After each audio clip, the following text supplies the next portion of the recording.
Hey everyone, it's official. Ayana Explains It All is a 1-year-old podcast, no longer a newborn. Yes, I've been in the podcast game now for 1 year, and I've learned so much. But most of all, I want to thank the good people at Anchor FM for helping me launch my podcast and get it streaming on 12 different platforms. If you haven't heard about Anchor by Spotify, it's the easiest way to make a podcast with everything you need all in one place. Let me explain. Anchor has tools that allow you to record and edit your podcast right from your phone or computer. When hosting on Anchor, you can distribute your podcast on listening platforms like Spotify, Apple Podcasts, and more. My podcast also streams on YouTube. It's everything you need to make a podcast in one place. And best of all, Anchor is totally free. That's right, you heard me. Free, free, free, free, free. So download the Anchor app or go to anchor.fm to get started. Now let's get into this week's discussion. Summer in high school. The honors kids were charged with reading, I would have to say, about 5 different books over the summer. One of the books that I read for 10th grade elevated my outlook on personal success. It made me want to go further, dream bigger, achieve great heights. I was so inspired by this book that I told people about how it elevated my thinking regarding adversity and overcoming personal challenges and staying my course to become an attorney. That book is, I hate to admit it, Gifted Hands, the autobiography of Dr. Ben Carson. Yes, that Dr. Ben Carson, the one who ran for president against Donald Trump and who eventually became the Secretary of Health and Human Services, that blundering buffoon, that cross-eyed, crooked letter, that Dr. Ben Carson. How could this man, who couldn't even form sentences the last time he was seen in public, pen a story that inspired so many people, especially Black children, to work hard and follow their dreams, not give up, persevere through adversity? I do not know. And if my daughter had to read that book today in high school, I'd have a thing or two to say about that. I've got some explaining to do. Let's get into it.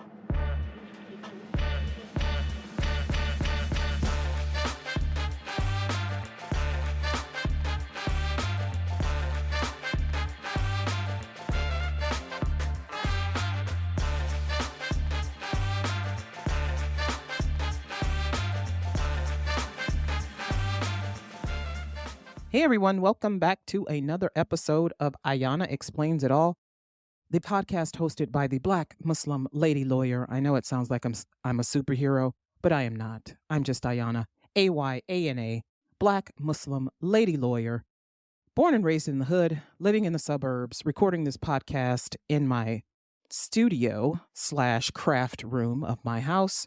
Ayana Explains It All is available on 12 different streaming platforms, including YouTube, for your listening pleasure. You can also find me on TikTok at Ayana Explains It All Pod. I am on Twitter as Ayana Explains It All Podcast, and on Facebook, Ayana Explains It All. And I am also on Instagram. Got a lot of fun things on social media. Instagram is Ayana Explains It All with an underscore between each word. And if it's your thing, you can also email me at ayanaexplainsitalll@gmail.com. Although I hear that people don't really use email. I still use email for work and other things. But you can find me there. Send me your questions, your comments. Like, subscribe, rate, review my podcast. Share it with your family and friends. Help me grow my baby that is now 1 year old. I've been doing this for a year. I love it. I love the entire craft. I've learned so much since I started this a year ago, and I've incorporated all that I've learned into this show, and I want it to be a success. It will be a success. It's a success so far. It's still here. I'm still here. I'm still doing it. This week, I am going to talk about the nooses around public education. I mentioned in the opener that the books that we have been reading in high school have been chosen for us based on probably the type of people that we were. I was born and raised in the hood, so we had to read books that would inspire Black kids, but we also read books that were about Native Americans, that were about Mexican Americans, that were about American history, that were about the Civil War, World War One, World War Two, et cetera, et cetera, et cetera. We had a plethora. We read about the Holocaust, a plethora of books. You could always count on where I grew up, the schools that I went to introduce us to all these different slices of life that we probably wouldn't have been exposed to otherwise, although a lot of us went on to grand universities and colleges and studying abroad and et cetera. And so we've broadened our horizons since then. But for a 10th grade Black girl reading about a Black man becoming a pediatric neurosurgeon, oh, I wanted to do that. Well, not a neurosurgeon. I wanted to be a lawyer. And I am a lawyer. But it was because I saw Claire Huxtable on The Cosby Show. She was a lawyer, high powered attorney. She could do anything. I wanted that to be me. And then I read Gifted Hands and I was like, that's going to be me. I'm going to be a successful Black person and I'm going to help people. I guess I did that, or I'm doing that. I do work in public service. I'm a public service attorney. So I definitely am, inshallah, helping people, you know. But public education in the US stays under attack. Like these recent attacks that we've seen, it's not new, but people are definitely true to attacking public education. It's always something, and it comes down on the students. It always comes down on the students. I think people forget that when you put in these rules and regulations and you're narrowing what these children can do, you're hurting them. When you're telling them they can only wear certain things, when you're telling them that they have to pray or else, or they have to stand for the pledge or else, when you're telling them that they can't be who they are and love who they are, when you're telling them that they can't express certain idioms or say what their or talk about their sexuality, when you're telling them they can't talk about history and they can't talk about what it's like to be a Black person in America, you're just curtailing their learning. You're curtailing their development. When a brain is told no, don't do that, and it's told no for so long, it believes it and it doesn't do that. And it doesn't leave that environment and go, okay, now I can do this. No, because these are child brains. They're not fully formed until they're about 25 years old. And so these ideas that they should have a narrow focus, a narrow view about life, it stays with them. It doesn't leave them. So my opinion is that education should be broad. It should be broad. It should be broad. And my children's school system is an international baccalaureate school system. And they have an international baccalaureate program at the high school where you could choose the IB program and choose that course to earn your diploma, but also earn college credits. And essentially, it's students are responsible for their own learning, choosing topics, and devising their own projects, while teachers act more as supervisors instead of instructors. It's a global way of looking and thinking about problems and the world. And that's wonderful. And my children's school system is one of only, I think it's 7 in the nation that offer this IB program in high school. And it was it was the first in the greater Cleveland area. I'm in Northeast Ohio. It was the first to offer this program. Now, some people will look at this and go, grown, blah, blah, blah. But there are other courses that you can take. There are vocational programs you can take in our high school and in other high schools as well. I know some of these programs have been dropped by some school systems because they can't afford to have vocational programs. The school that I went to, Shaw High School in East Cleveland, they had so many vocational programs, so many people enrolled in those programs. And that was how they made it through high school, because they had that path to go on. I did the honors and go to college, and some people did the vocational, I'm going to go into a trade, cosmetology, machine shop mechanic, HVAC. I think there was an electronics repair. And it was great. It was great because not everyone wants to go to college. Not everyone is appropriate for college. Some people don't thrive in that kind of environment. And I don't blame them. It's rigorous, it's ridiculously expensive. Not everybody wants to do that.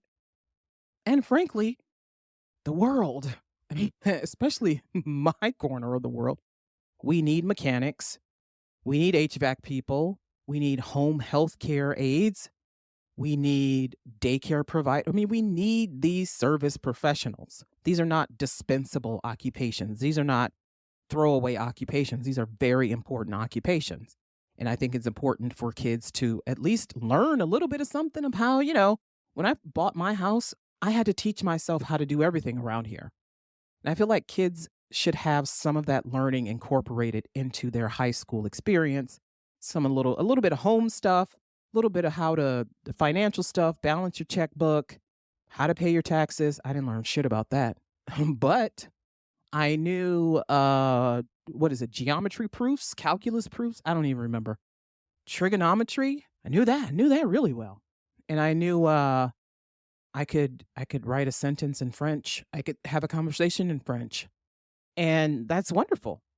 Kids should know different languages too, but there's so much that children should know, and giving it to them in high school or even before high school, junior high, elementary is the time.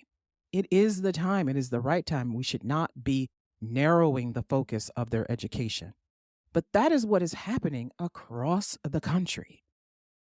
Public school education is being gutted because of a backlash against what I'm going to talk about later, CRT. But it didn't start with CRT. It has started with the banning of books in school libraries and in public libraries. Yeah, they ban books in public libraries. It's ridiculous. You're a freaking library. You're supposed to have, a bunch of different sources. You're supposed to have things that anybody in your community could enjoy. But some communities, they don't want these books. They don't want their kids being able to go into the library and check these books out. And listen, if your kid is going to a library and taking a book from the library, you should know what they're taking. You should be there with them. You should know what they're bringing home. You should know what is in your house. Removing the book does not remove access to the information. Let me tell you, children are very resourceful nowadays. They have ways of getting this information. And listen, if they want to get it and read it, fine. You let them read it, you explain it to them, or maybe it is that you don't even understand it yourself, or you're scared of it, so you don't want them to know it either. But if you give it to them, you let them read it, you analyze it for them, help them understand it, and move on. There's nothing wrong with kids knowing things.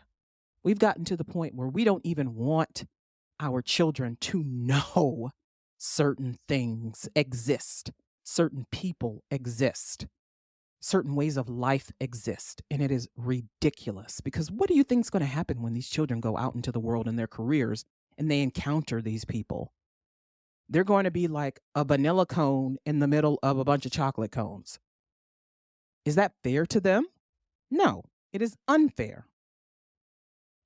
Governors, state legislators, state school boards, local school boards have for decades removed and added books, learning tools, activities, etc. to school curriculums and tweaked them sometimes in response to, for instance, presidential leadership.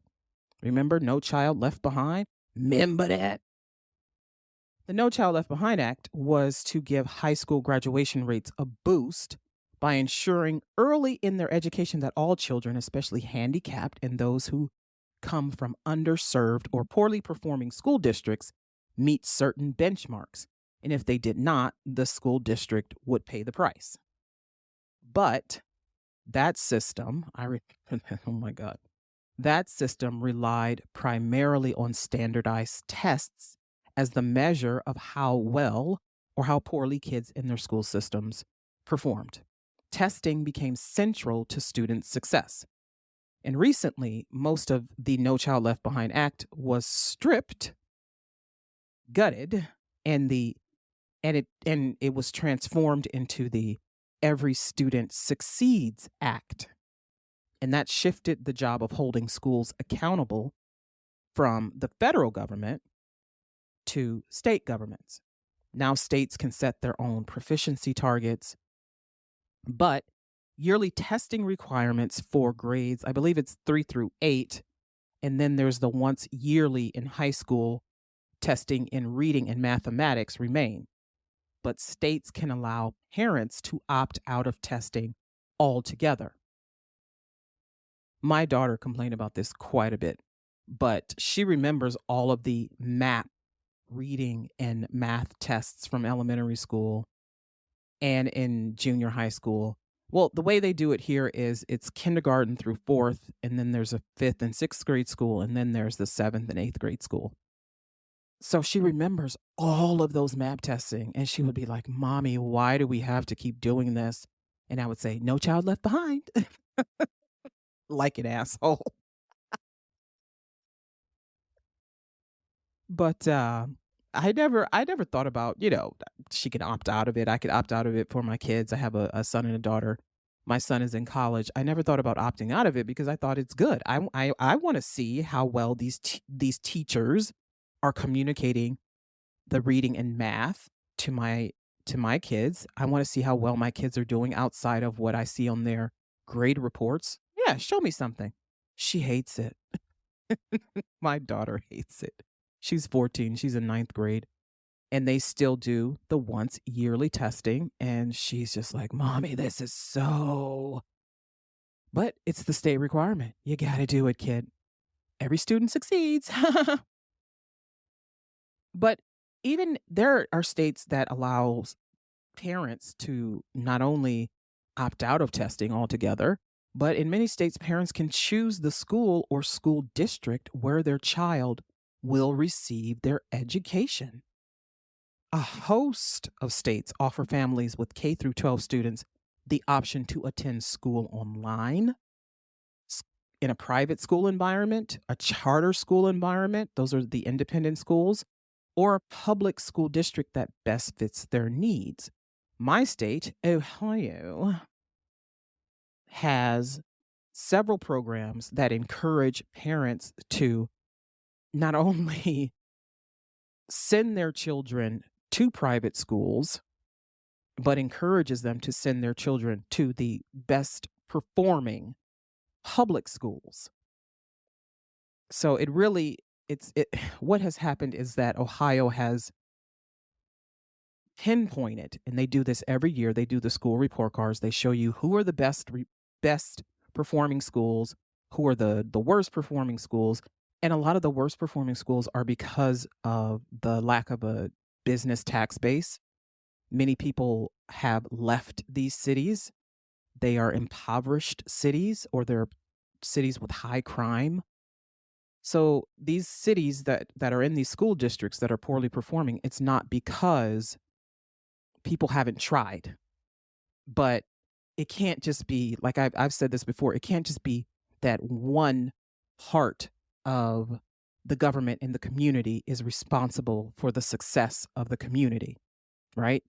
It has to be we're all responsible. But in larger cities like the city of Cleveland, it's been so hard to get it's been difficult to get the voting tax base to vote for school levies to provide extra funding, especially for handicapped students, that they've had to work with bare bones budgets.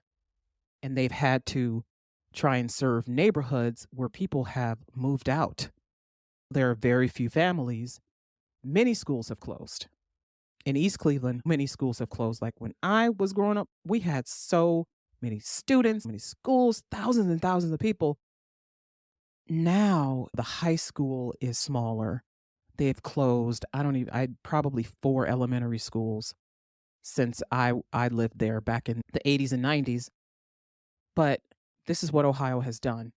And so a lot of the money, a lot of the funding is being shifted to these high income high income regions because even though the Ohio Supreme Court has said to dismantle this, Ohio still doles out education money based on the income bracket of the people living in that school system. So Wealthy school districts spend the most money, they receive the most money, they have the highest performing school districts in the state. You can even, I don't even look at this thing anymore, right? I don't look at the report card anymore because I already know what it's going to say. Where the wealthy people are in this state is where you will find the best performing school districts. That's how it is. It's not supposed to be that way. It's illegal. Nobody's doing anything about it. No one is doing anything about it. The Ohio Supreme Court has said, distribute the funds equally. You receive the tax money, distribute it equally, but that is not what happens. The tax money goes right back to the place where it came from.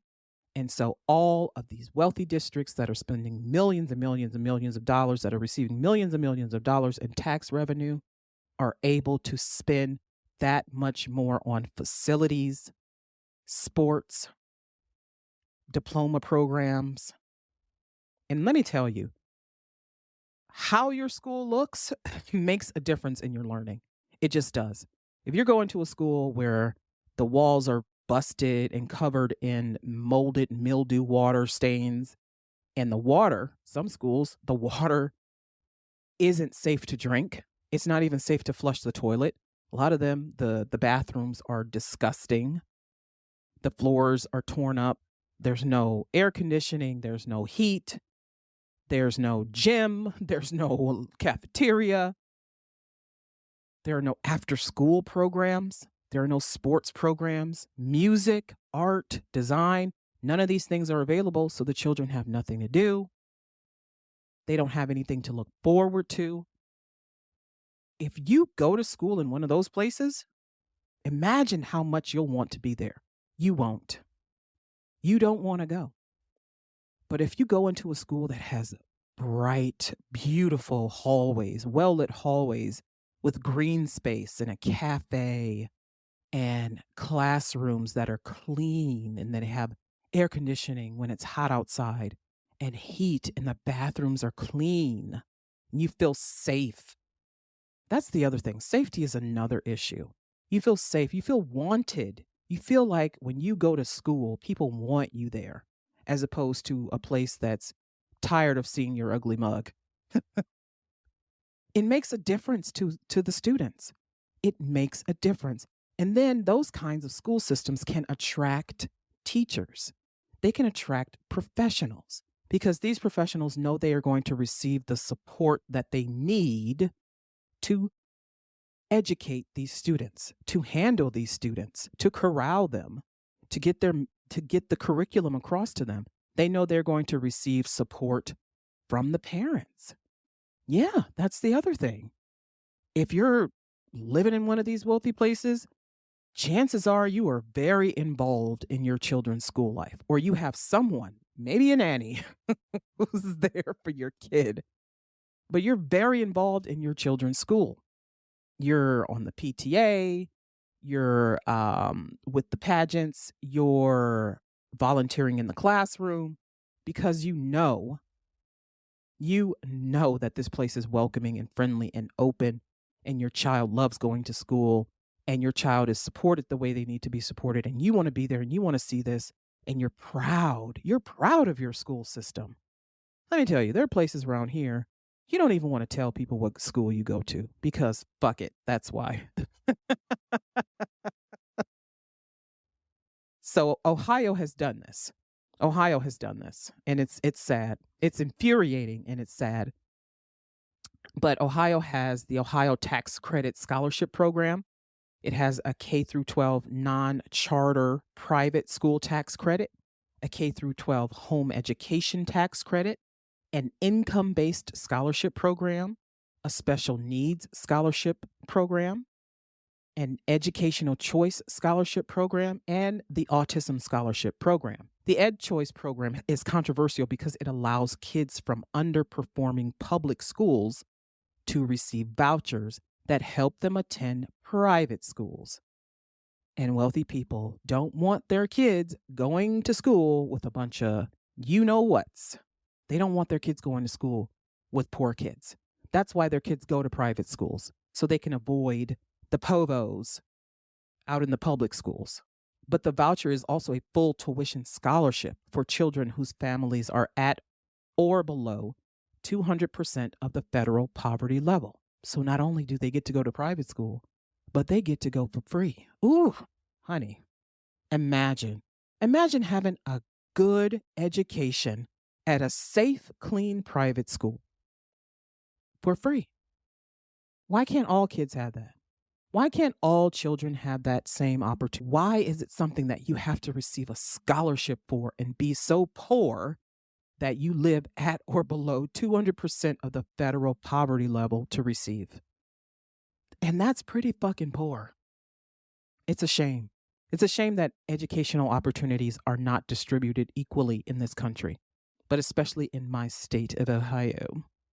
Now, the individual tax credit allows parents to receive a tax credit or deduction for tuition paid to a private school.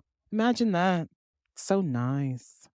So nice. But I spend money for my child to go to a public school. Yeah, there are school fees. There are school fees. It's not free. It's not completely free. And believe me, I wish it was. I know I pay enough in taxes in this city for it to be free, but it ain't. In Cleveland, parents may receive vouchers to send their children to private or public schools bordering the district. So, in Cleveland borders the city that I live in. I live in Shaker Heights, Ohio. Cleveland borders Shaker Heights. Shaker Heights, even though the schools are not in the top even 100 of the best performing schools in the state, they are still better performing, better facilitated schools than those in the city of Cleveland. Cleveland has stepped up their game and remodeled some of their schools, which is great. But still, if a parent had to choose, they would probably want to send their kids to a school that borders Cleveland. Cleveland has all these nice little suburbs. They'd probably want to send their kids to one of those schools instead of a Cleveland public school.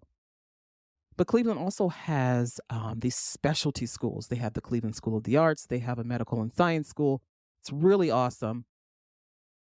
But again, still not as nice as maybe Beechwood, Orange, Westlake, Brunswick, all of these places that are the outer rungs, the west side suburbs and the east side suburbs, still not as nice as those. So if they had to choose, they would probably choose that and receive a voucher to do so. And good for them. I think it's great. I think all children should attend schools that are equally well funded, by the state. It shouldn't be that you have to sit down and choose which school your child is going to go to because one is going to have better facilities and better teachers and better educational opportunities, but it's 20 miles away. And this is the case for parents in some states. They choose to send their kids, like in Michigan, you got school choice. And you can choose to send your kid to whatever school district that is in your county. And that school may be 15, 20 miles from your house. You're going to get them there because there's also no school bus. I mean, it's ridiculous. It's ridiculous how we treat public schools in this country. And it's all because, well, I mean, my opinion, it's because there were poor and wealthy, there were poor Black kids coming into these districts. And my opinion is it is because there were Black kids and Latino kids coming into these districts and they wanted to go to these schools. And so white people left these neighborhoods because they didn't want their kids going to school with kids who were not white. And so they moved. And then this continued over the decades. They moved further out and further out and further out, further. They took their dollars with them. And eventually they were like, you know what? We want our kids to go to exclusive elite private schools, or we want our kids to go to parochial schools. We don't even want them going anywhere where they're not going to learn about Catholicism or Christianity or whatever. Why? Why aren't all children given that opportunity? Why is that reserved for wealthy people? Why is it reserved for wealthy people? Think about that. Think about that. When we're complaining about book bans and trans kids in schools and gay kids in schools, think about also the distribution of educational opportunities. Because it's not terrible just because they're harassing kids for freedom of speech and for their clothes and for their gender, for their sexuality, but they're also not offering children the same educational opportunities of kids in the next district over or in the next state over. Public schools are being gutted, though, not just on the enrollment level, right? Because these private schools and these charter schools are taking numbers from these public schools in neighborhoods that are probably underserved a lot of times. They're not just being gutted on the enrollment level, they're being gutted on the curriculum level. And this brings me to a broader issue: states controlling school curriculums. Now, this is not problematic at all until it is political. Then it becomes somewhat dangerous because the state is not only telling teachers what to teach, but determining what is and is not important or crucial information for our children.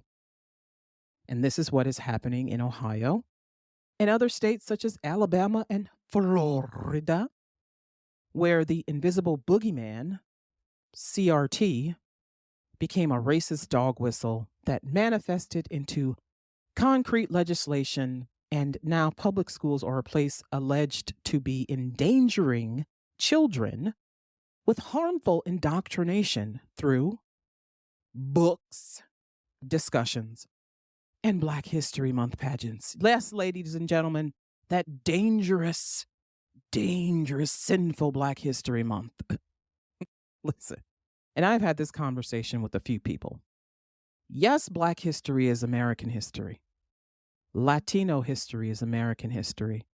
Mexican American history, that's American history. Chinese American, American history. But when American history is taught in schools, only the achievements and successes of white people is expressed. They only talk about the achievements and successes of white people. So if the history of non-whites in America is also American history, why the fuck aren't you talking about it? You're not talking about the contribution of Arabs. You're not talking about the contributions of Chinese people or Indian people. You're not talking about the contributions of Native Americans. You're not talking about the contributions of Latinos. You're only talking about white people. But you want us to drop our Black History Month programs. I saw this in Alabama. They didn't want a school in Alabama to have a Black History Month program because it made the white people feel put out. There's this backlash now against diversity and inclusion programs. We saw corporations and school systems and workplaces usher these things out during the pandemic and the George Floyd protests, and when they suddenly realized that, maybe everyone around here isn't as sensitive about these race issues as they should be, and we should be learning more and teaching our kids more, and we should be mindful of diversity and inclusion in our hiring practices. It's not affirmative action. It's just somebody, an expert, or the state rolling out a program for schools saying, these are the things you need to look at in hiring, in curriculum, in classroom activities. These are the things that you need to do to ensure that all voices are heard, that everyone is represented. Never mind that, as I said before, they're not distributing educational opportunities equally. Suddenly they were going to care about race, religion, gender. Oh, please. And I knew it wouldn't last. It was a feel-good thing that I knew was not going to last. You know why? White people were fucking sick of it. Now listen, nothing I say here should be construed as any kind of racist, racial, nothing, right? I'm a black person. I'm a black American Muslim, but I don't hate anybody unless they hate me. Then fuck you. But I'm not someone I'm not a bigot, okay? I'm not a bigot. I just point out the obvious. And the obvious is that white people were tired of this shit.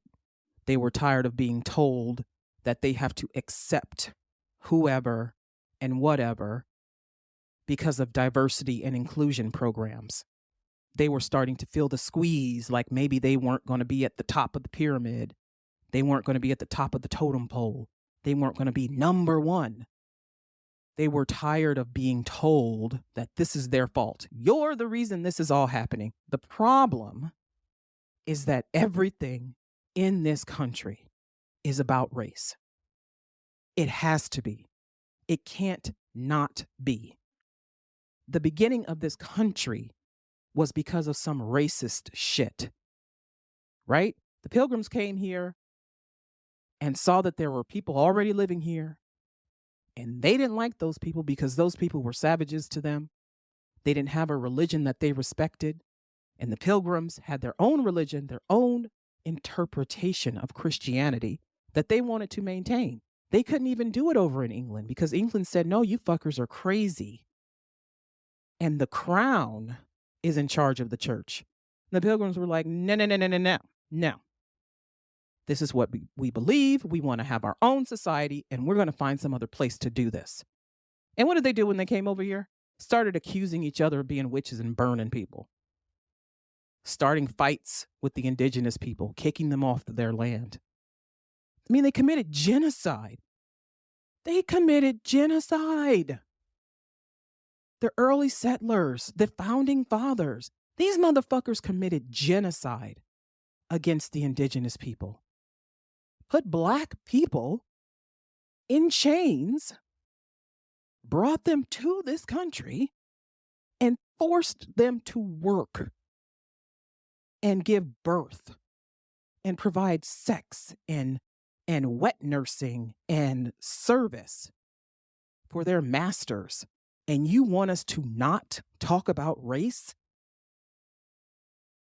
Most of the world is shaped the way it is shaped because some fucking jerk ass white person went out and decided they wanted to conquer this part of Africa, this part of Asia, this part of South America, this part of North America. You can't even talk about Canada without talking about racism. Canada started the same way the United States started. And a lot of the countries in the Caribbean, South America, Africa, of course, they were all colonized. Countries in Asia, they were all colonized by whites and even some Arabs. Arabs subjugating black people, white people subjugating black people and indigenous people. Because they were not white. They were not white. They could get away with it because these people weren't white. They didn't have cannons and bombs and muskets and shit. They didn't, believe in the Bible and Jesus. They didn't have a white man's religion. They had their own language. They didn't speak Spanish or English. So a lot of the countries you see today that you live in were formed because of racism. So don't tell me that you don't want to talk about it. You have to talk about racism to talk about the United States. You have to talk about bigotry and hatred. You have to talk about these things when you talk about American history. You have to have diversity and inclusion programs because of America's history of excluding not just non-whites, but women from certain occupations, certain jobs, certain groups, certain clubs. You have to talk about it. You have to talk about it. There are still a lot of occupations in this country where there are no Black people working there. Well, there are no Black people who have had leadership positions in these occupations. So diversity and inclusion programs are necessary, right? I think so. And I don't think it's wrong to force certain people to take a look at what they've been missing. You think everything is okay, everything is fine. It's 2023. We've come so far. We're a non-racist society. It's classless. It's everybody's the same. Everybody's equal. Fucking no, we are not. We're not treated equally. Yes, we are equal. We always have been since inception, since birth, but we are not treated equally. You can't even get equal distribution of educational opportunities in this country.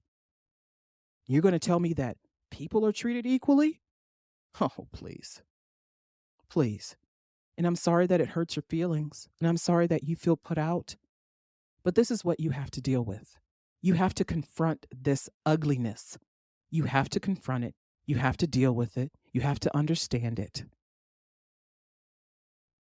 The beginning of this country was racist and bloody and terrible. That's what the middle has been. What will be the ending? I don't know. I'll be dead. Last week, I talked about President Biden's recent State of the Union address. And in her response to President Biden's address, Sarah Huckabee DeSantis, who's the governor of Arkansas, said that she and President Biden have nothing in common because she's for freedom and he is for government control. But then goes on to say that government should protect children from dangerous ideas in books. Somebody tell her that that's a form of government control. I think she's thinking of government control as government just doing what I think is the right thing to do. That's still government control. Anytime the government has to step in and do something, that's them controlling the situation. So you might be for freedom, but you're also for government control, Governor Sanders. In fact, on her first day in office as governor of Arkansas, she signed an executive order banning CRT, racism, and indoctrination in schools. How do you ban racism in schools? Oh, the governor banned racism, so I guess I can't be racist in school. Are you fucking serious? That's like banning thought. You can't ban racism. You can't ban non-racism. You can't ban thoughts. Remember, you're not for government control. You can't ban that. And indoctrination into what? Religion, politics, Gagaism, disco, funk? Indoctrination into what? Purple Rain? Prince? I mean, come on. But I know what she means by racism. By racism, she means don't hurt white people's feelings by telling American history stories where they are the villain. Good history vibes only. And we know what CRT is. Critical race theory. Listen, I haven't heard about this since law school. And before law school, I never heard of it. Because critical race theory is a legal theory. It is a legal theory used in civil rights cases. It is not something that, at least when I was in school, was taught in school. It wasn't taught in street law. It wasn't part of our mock trial program. It wasn't part of any of it. It's a legal theory. And until maybe a couple years ago, it was only ever taught in law schools. Now schools have to talk about it because they have to explain it to kids. But a lot of teachers, even students, have no idea what the fuck it is because it is a complex legal theory. It's not something you could break down into little bitty pieces that people can digest. No, it can't be seen like that. But people who are against it, because apparently they understand it, you would have to understand something to be against it, right? No, they don't understand it. They misunderstand it. And what they believe it to be is looking at America through the lens of white racism and blaming slavery and racism and Jim Crow for how everything in this country was shaped. That's what they think critical race theory is. That's a slight part of it, a slight part of it. But that's not even that's not even a postulation, though. That's just their opinion, their interpretation of what it is. I'm not going to get into what CRT is here because I could do an entire show on CRT. Maybe I will. You guys want to hear me talk about critical race theory for an hour? You really want to put yourselves through that? You want to put me through that? But it's not taught in schools as far as I know. If I asked my daughter what it is, she wouldn't know because it's not taught in her school. But again, it's taught in the sense that teachers are having to explain to their students why everyone is so upset, why the laws are changing, why the governor is banning CRT. I did see an interview with one public school teacher, and he said that he tries to explain to his students what CRT is and why race plays a role in how systems are structured in the United States. But even that, it's like, try explaining that to some adults. They don't want to hear it. They hear the word race and then they get chills and they just want to curl up into a ball and rock themselves back and forth. Nobody wants to hear the word race or racial, racist. They automatically shut down. Those words are so big, so scary. And then nobody wants to be called racist either. Calling someone racist is very serious and it requires something specific. And usually people give you a reason to. So it's not something that, at least for me, I don't use that word willy-nilly because I know what is racism. I know what is bigotry, good old fashioned hatred, and I know I just don't fuck with you stuff. I know that. But I'll tell you what is taught in school that's not legal theory: American history. American history is taught in public schools. And as I told you before, American history, from my perspective, is everything: the good, the bad, the revolution, the war, the slavery, the genocide, the freedom fights, the civil rights fights, the voting rights fights, the industrial revolution, World War II, World War I, Vietnam, Korea, all of that. The sprawling suburbia, white flight, redlining, formation of government agencies, Social Security. That's American history. Why there is a three-way stoplight. That's American history. Why there are these traffic laws. Why cars are on the roads. That's American history. That's all American history. You cannot decide what parts are worth sharing and what aren't, and what parts aren't worth sharing. Because when you do that, when you curtail a person's understanding of where they came from, how their country was formed, you're putting them behind people who also know this information. There are people who are learning all about every piece and part of American history, and they're going to be way ahead of the students who are not learning about this.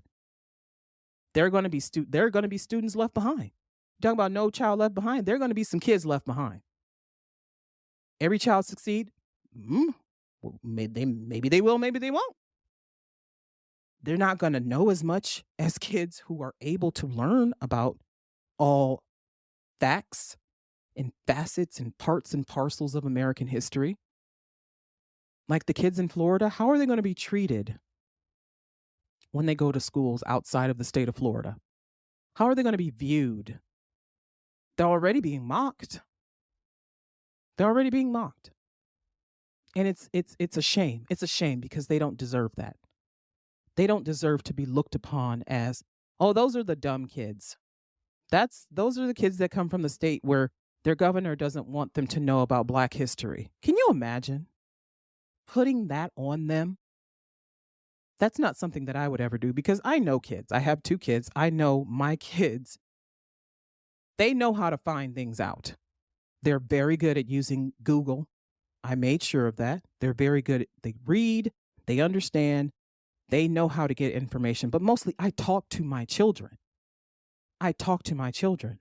You learn about the world first and foremost from your parents, from the people raising you, from your guardians, the people who first look into those eyes of yours and say, "You're mine, I'm taking you home." Those are your first teachers. We, parents, guardians, we are our children's first teachers. So when people like Sarah Huckabee Sanders goes off spouting off about how kids aren't safe in schools because they're indoctrinating and we must ban indoctrination. Well, lady, what the fuck have you been doing with your kids at home? Why don't they know stuff? Why are you so threatened by a public school education that you have to ban racism? Do you think racism is present in Arkansas schools? Well, that's interesting. That's an interesting admission to make. And what indoctrination are you trying to ban? Are you trying to get rid of? Hmm? You think that kids should know mathematics? That's indoctrination. The metric system? That's indoctrination. Hell, physics is indoctrination. Like, what are you doing? Why do you feel threatened? Why is your parenting threatened by a public school education? Do you not have any faith in how you've raised or are raising your kids? Do you not believe that what you've shown them is enough? Do you not think that when they come home from school, you don't have the power to help them understand and analyze the information that they know? That all you want them to do is come home, point and click, eat, go to bed? You think you're not responsible for your children's learning anymore because they're in school? Are you that parent? Are you that parent who doesn't give a fuck about their kids? So much so that you have to put pressure on the school system to narrow what your children are learning because you're afraid that they're going to learn something that you don't want them to know or that you think is dangerous. How do you know if it's dangerous? You conducted studies? Have you polled people? Have you sat in these schools? Have you sat in these classrooms? Have you read the curriculums? Have you yourself, you grew up in Arkansas. You were exposed to the education system. It was okay for you. Your dad was governor. It was okay for him. But now all of a sudden, you have to ban CRT. You have to ban indoctrination and racism. Why? I don't understand. And I don't think she can help me understand this either. Because I tell you what, when I talk to my kids about what's going on in school, first of all, I know what they're learning in school. And I know what they're not learning. And some of that, the difference between what they're learning and what they're not learning is scary. There are conversations I've had to have with my children about American history and wars and such. And I look at them and I go, aren't you guys learning this in school? When do you get to this part of the America timeline? And I have to explain to them what happened, what went on, who were the players, what was the outcome. Yeah, and maybe when they go to school, they're a little bit, I know a little bit of something about this. My mother told me about this. My mother was a teacher. She was a history major in college. There were those big Encyclopedia Britannicas. We had every volume. But we also had Islamic books. We had books on mostly Black history, but there were books everywhere. She made sure we had books when we were kids. When I was a teenager, I had books. I loved reading. I read anything. Why am I reading a book by Eldridge Cleaver and Malcolm X when I'm a kid? But I was also learning about heaven and hell and so on and so forth as a kid. Did I always understand everything? No. Was everything always explained to me? No. But as an adult now, I can decipher these things. I can analyze them. I can figure out what's good and what's bunk. I use discernment. See, a lot of you don't believe in your power of discernment. You also don't believe in your children's power of discernment. And so you don't want them being exposed to certain things because you don't trust that they're going to do the quote right thing with this information, or that this information won't make them feel put upon or put out. Teaching children about American history and telling them about the evils of what certain people did would only make them feel a certain way if they were among that group. Now, are your children evil, violent racists? Then why would learning about evil, violent racists who did evil, terrible things to people, and some of those people who were evil and violent ended up being presidents and vice presidents of the United States of America, how would that harm your child? They just happen to be white. Yeah, they do. White people did a lot of bad shit, but black people did a lot of bad shit too.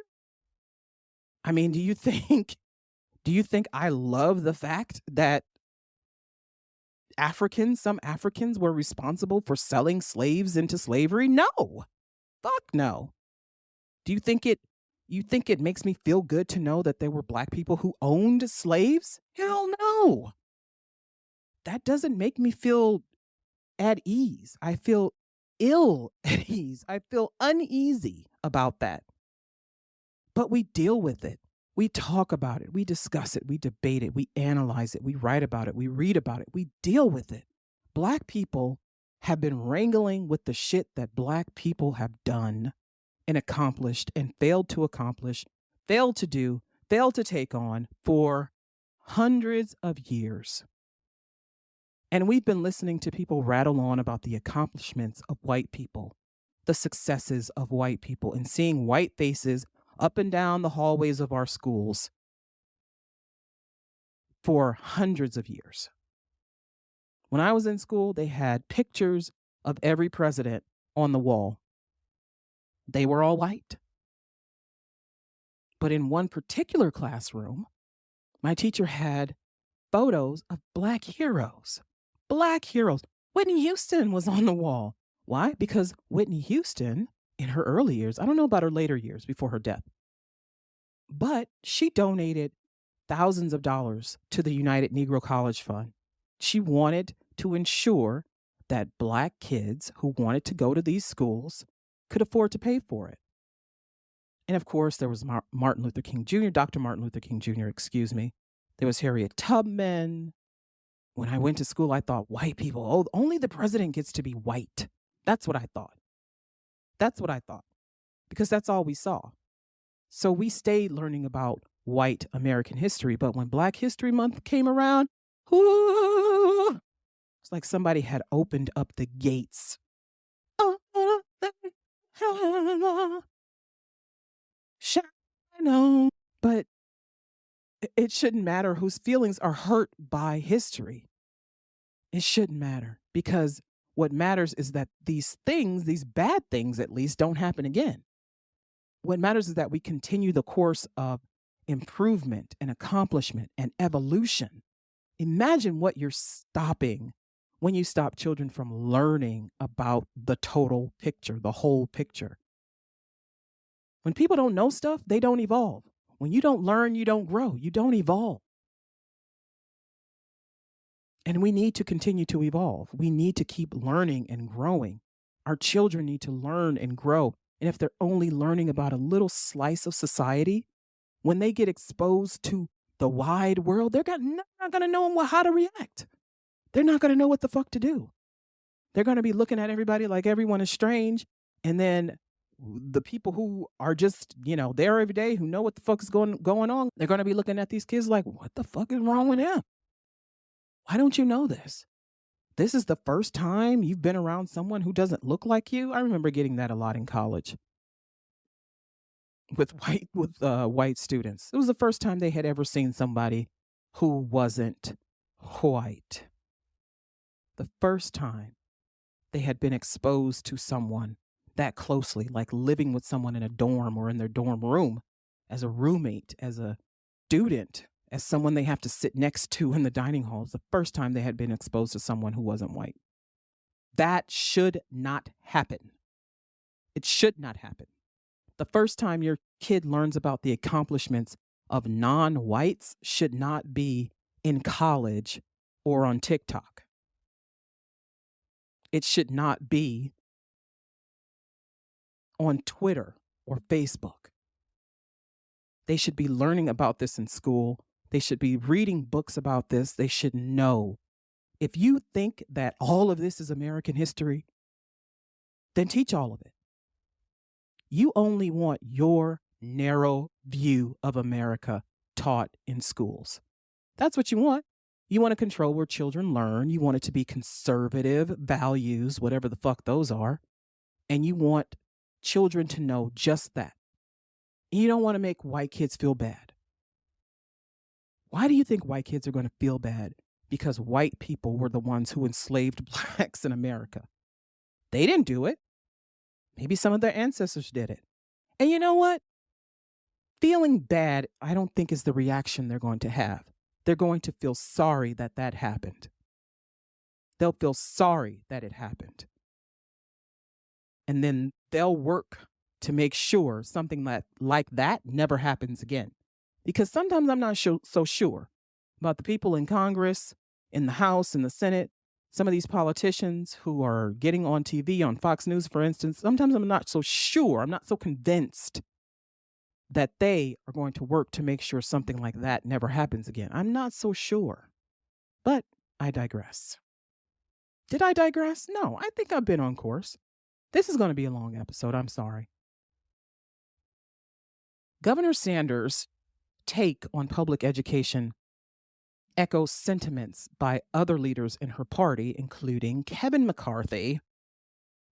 He said,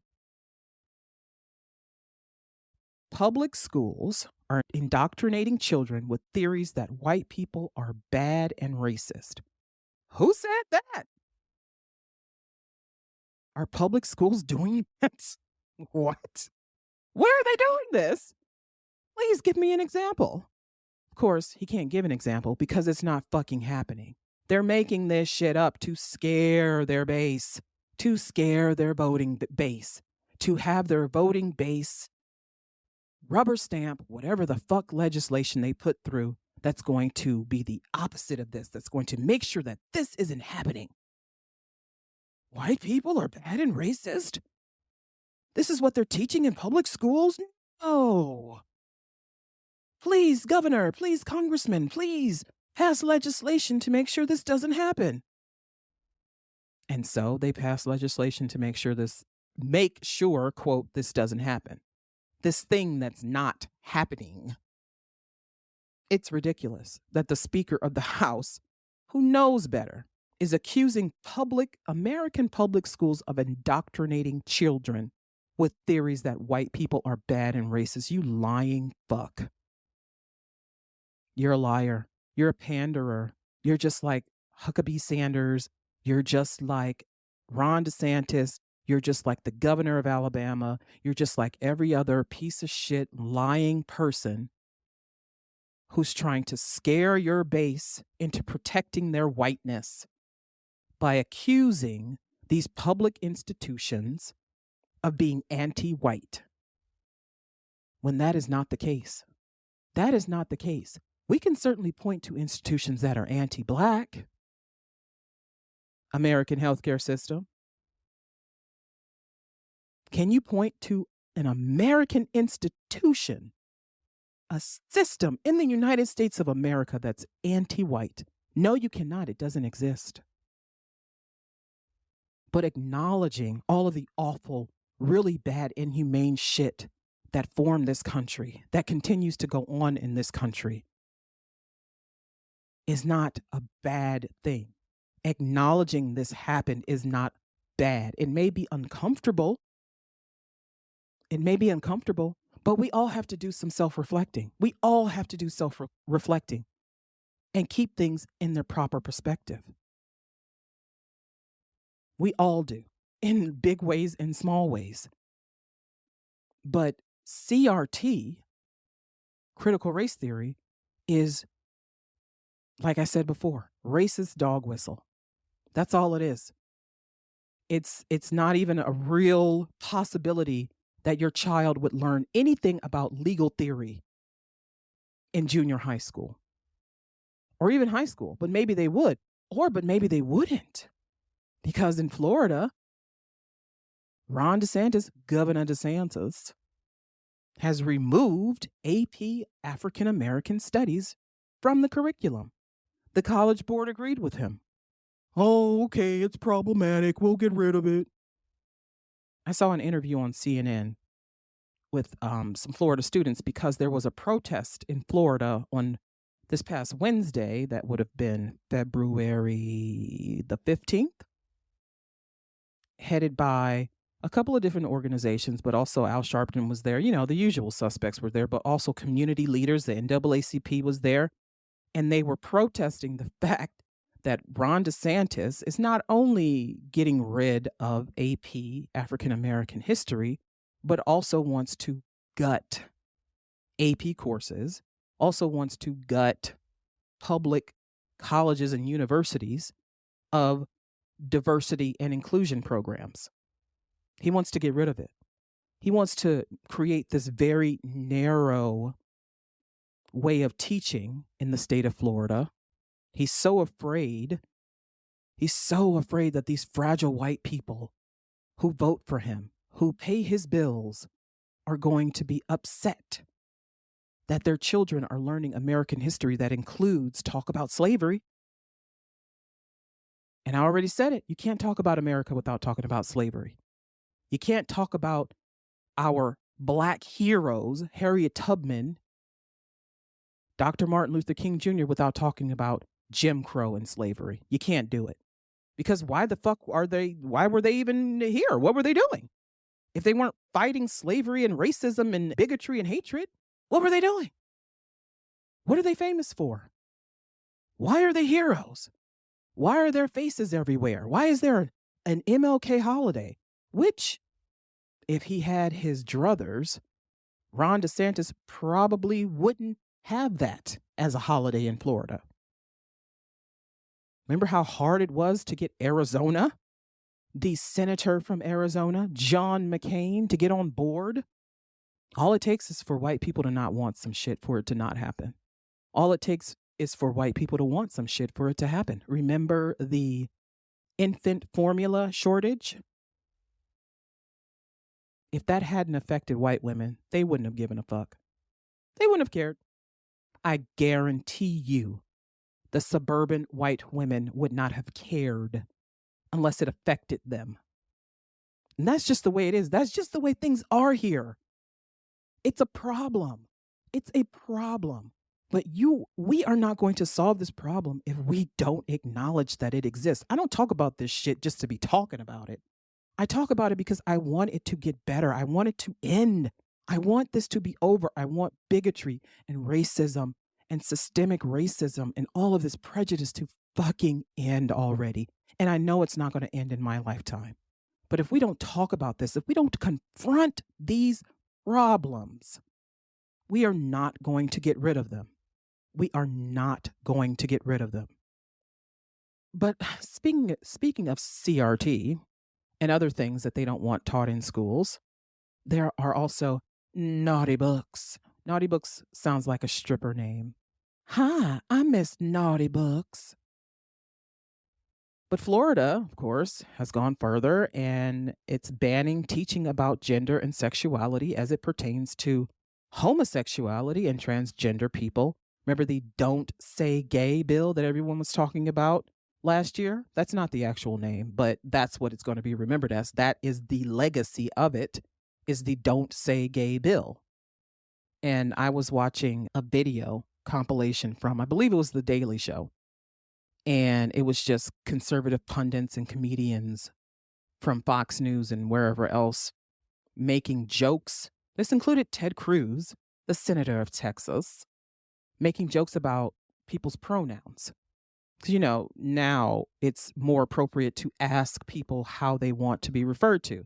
Some people are she, her, he, him. Some people are they, them. And that's their business. If you want to be called the fucking king of Siam, that's your business. It's not for me to tell you what you want to be called or what you should be called. It really is not my business. And I don't think it's right for anyone else to say, to make jokes about it or to think it's funny. Ted Cruz was like, my pronouns are kiss my ass. Okay, so when I talk about you, can I say, hey, there's Mr. Cruz wants to be known as kiss my ass. But how they punch down is to make people seem like less than they are, is to make people seem like they're a joke, like they're ridiculous, that their needs and their demands are ridiculous.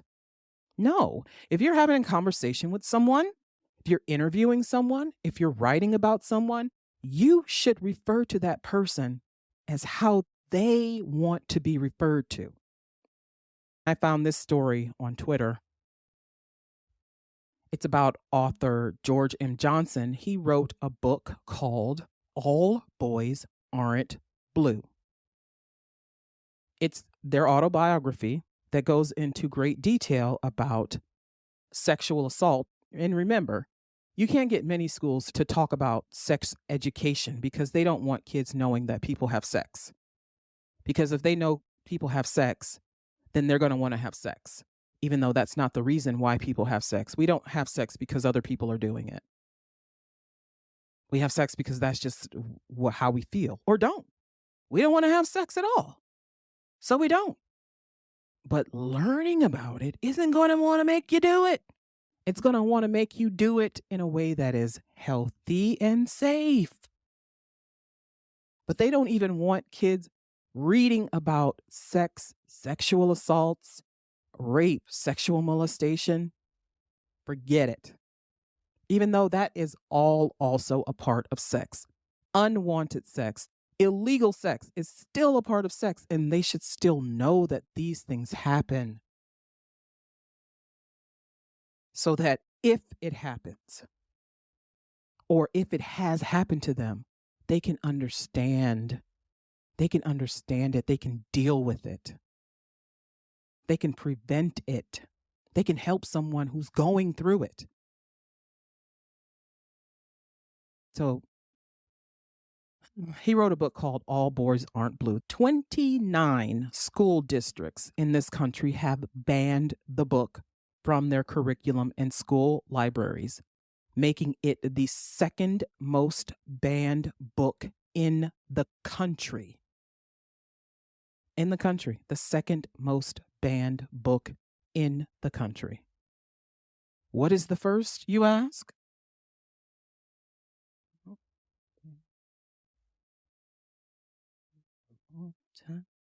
The number one most banned book is 1984 by George Orwell. But I will let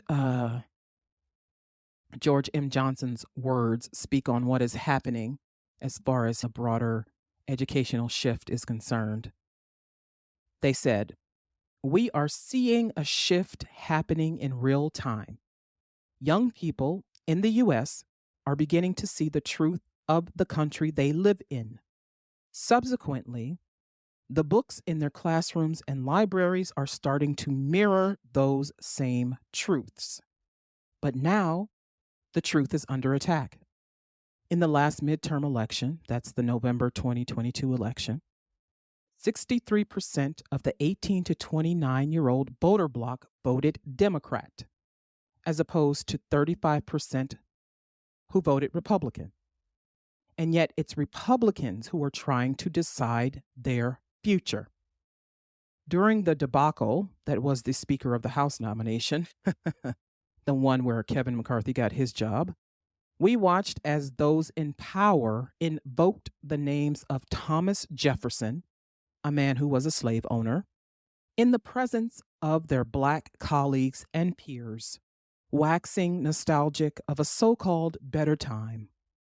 That kind of bizarre juxtaposition of what history and truth is deemed appropriate has become a reality for teens and young adults who are pushing back and saying, this doesn't work for us.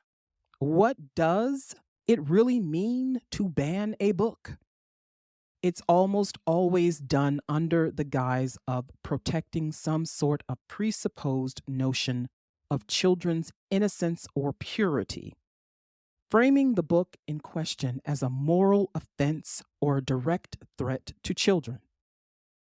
On January 12th, Florida Governor Ron DeSantis rejected a proposed AP Black History course, citing that the course would indoctrinate students with a political agenda. But even more specifically, he mentioned that the course would deal with queer theory and studies, further bolstering his decision to block it. Listen to what is being said here. The people who hold power in this country, our lawmakers, do not want our young people to learn their history. And yes, it is theirs. Let's also be very clear. You cannot begin to have the conversation about Black history without talking about the impact of Black queer people. And this is just me, Ayana, saying this. That is the fucking truth. That is the fucking truth. You cannot talk about Black history without talking about Black queer people. Therefore, you cannot talk about American history without talking about Black queer people, without talking about queer people, period. But you don't want your kids to know about them. You don't want your kids to know about this. How can they not know? How can you not want them to know about the people who helped build this nation? Some of these people were bad. Some of these people were queer. Some of these people were Black. Some of these people were Mexican. Some of them Latino. Some of them Chinese. Some women, some trans women, trans men. You cannot teach the story of this country. You can't even begin to get close to teaching the story of this country by focusing on heterosexual white men and their good parts. Good history vibes only. Mr. Moore goes on to say, you can label these guidelines as pro-Christian or come up with falsified justifications as to why courses like these aren't necessary. But we can see through the facade. These are blatantly misogynist, anti-woman, anti-Black, anti-LGBT policies that are making their way into our education system. That should terrify us all. And he is correct. We should all be very scared of these misogynistic, anti-woman, anti-Black, anti-LGBT policies that are making their way into our education systems, into our housing systems, into our healthcare system. You're a Black woman who's pregnant in the United States. Woo-wee. If you're a Black person who's in pain when you go see a doctor in the United States, mercy. Be prepared for a fight. Be prepared for a fight. But yes, these policies are making their way into our education system. They are already there. They are already there. With the ushering in of these new governors and legislators and Speaker of the House, these people, they're there. The policies are there. Every time I look around in Ohio, there's some fucking, we want to be just like Florida policy making its way through the legislative pipeline. It's ridiculous. Police are complaining about how everyone has a gun nowadays, but it is the legislators in these states, these Republican legislators, who are giving people freedom to own any kind of weapon, however they want to own it, whenever they want to own it, wherever they want to own it. So why aren't you pushing back? Or maybe you are and your voices are being drowned out. But I tell you what, when one of you is killed in the line of duty, oh, they'll show up for you. They'll back the boys in blue. They'll pretend like they have your back. when in the House and the Senate, they're undermining your ability to do your job effectively. How does that work? But differing ideas and themes in books are not a threat to your child. If you are fully present in their life, you would have to actually parent. Imagine that. Imagine telling people that they have to actually parent to protect their children. That the world isn't here for your kids. It just fucking isn't. This is the earth is not a place for children. This place is not kind to children. Adults, the land, the water. This place isn't kind to children. So if you think you get to just write them off, let somebody else do the job, or make it so safe that your child never gets hurt, you're going to be in for a rude awakening. The hurt will find them. The pain will find them. Life is pain. It is constant pain. You cannot legislate anything enough to keep your children from knowing pain, from knowing things, from having ideas enter their head. You could have a child who's homeschooled, their only teacher, their parent, and a laptop, and a teacher who's on a laptop. They may still become a school shooter. They'll still find a way. They could still become a mass murderer. They could still become racist. They could be a pediatric neurosurgeon. They could be a governor. They could be, president. These things will find your children. They will. But you need to make sure that you've given them the appropriate instruction and tools to stay on the good path.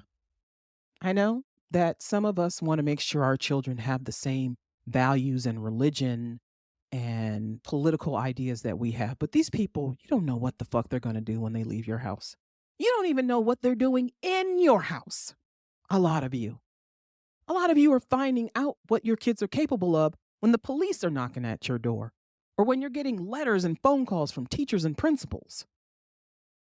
You don't know what these people are going to be. You just hope that they're not going to be in prison, but you never know. You don't know. But if you are as scared as Governor Sanders is and as Speaker McCarthy is that your children would learn something you don't want them to know, then I guess you did not do a very good job of parenting them. I guess your parenting failed. Am I calling you a bad parent? No, I'm just saying, why are you scared? If you feed your good parenting to your children from infancy, then whatever bad thoughts you think are in the books that you don't want in your school libraries can't touch them. Your parenting would have allowed them to balance learning about others while preserving their way of life that you instilled in them.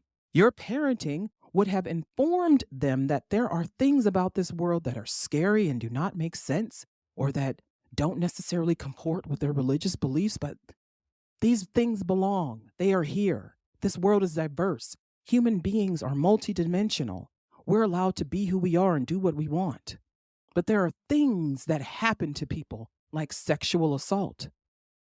The kind that Maya Angelou describes in her autobiography, I Know Why the Caged Bird Sings, which is banned in many schools for that very reason. That very reason. Arming children, anyone with knowledge, is powerful. It's powerful. You want these people to be powerful because they are going to change and shape this country for the better. When our children know things, they grow and they learn, they grow, they learn, they grow. Even us as adults, we are better and empathetic humans. We are better citizens. We vote better. We find commonalities we share with people outside of our social and religious circles. There is nothing wrong with that. Why are you people afraid to know? Why are you people afraid to know things? I will never get over this. Like, as a kid, I know I grew up in a conservative religious environment. So I know there are a lot of things that are not taught to people because we are afraid We are afraid that if they know these things that they're going to stray away from the path and not follow God. Listen, it's not your job you don't make these people, put these people on their path. You don't keep them on their path. God does. Whatever happens to people on their path is what happens to them. There ain't shit you can do about it. There's nothing you can do about it. And you're only raising them to be bigots. You're raising bigots. Why would we not want to know about people outside of our circles? Because someday we might have to ask about inclusion into their circle. We work with people who are not in our circles. These people are our neighbors, our kids' teachers. These are people that we serve. You work in public service like I do. You serve people from all walks of life, honey. Listen, all walks of life. Whatever you can imagine, I've seen it. I've encountered it. I've talked to it. I've dealt with it. And I do not let it affect my job because I am here for all the people, honey. All of them. That is my job. But it is not just that it's my job, is that I don't see the world in black and white. There's so much gray, so much gray. There's so many different colors and flavors and whatever. What you do with your life, I'm not here to get in your way. I am not, because I don't want you getting in my way. But these things, these boogeymen are used by politicians as political wedges, dividing people and othering people, which is what opponents of these theories claim that the theories are doing. They're othering people. They're making people feel bad, less than, put out, put upon. We want our narrow view of the world to be the prop against which we establish great living in this country. And here we are, all of us libs and dems and Negroes, reminding white people, conservatives, reminding them of their inhumane history and policing their problematic language and behavior. We're talking about slavery and they don't want to talk about slavery. And it's everyone's so offended nowadays. Listen, you be offended about whatever you want to be offended about. But it's not going to break you to learn new words, to learn that pronouns have shifted and people want to be referred to by they, them. It's not hurting you. It's not going to hurt you. What hurts you is your hatred of a person because they don't fit into your little box. You hate them. You're bothered by them. You get uppity. You clutch your pearls. What is killing so many of us is our resistance to evolution, to change, to evolve, to be better. Maybe you believe that certain books are a threat to your way of life, which I find hilarious, but whatever.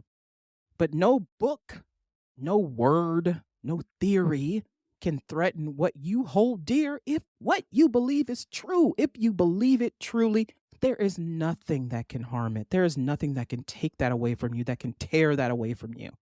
Learning about communism or reading a book about communism, for instance, isn't a threat to your love of capitalist consumerism. It does not undermine democracy. Maybe it shows that democracy is better or not. And so what? If what you hold dear, if what you believe, if you are so strong in your beliefs, your way of life, there is nothing that can harm you. And I truly believe that. But there are things that can broaden your horizons, open your eyes a little bit more, bring you some comfort, make you feel good about the world that you're living in. There are things that you need to know to shape you, shape your children, care about their futures, their brains, their little brains that are still forming. Allow them to be who and what they are, to learn about their history, to deal with it, to put it to bed, to be better, to do better. And this has been Ayana Explains It All, brought to you by facts, figures, and enlightenment. Take care.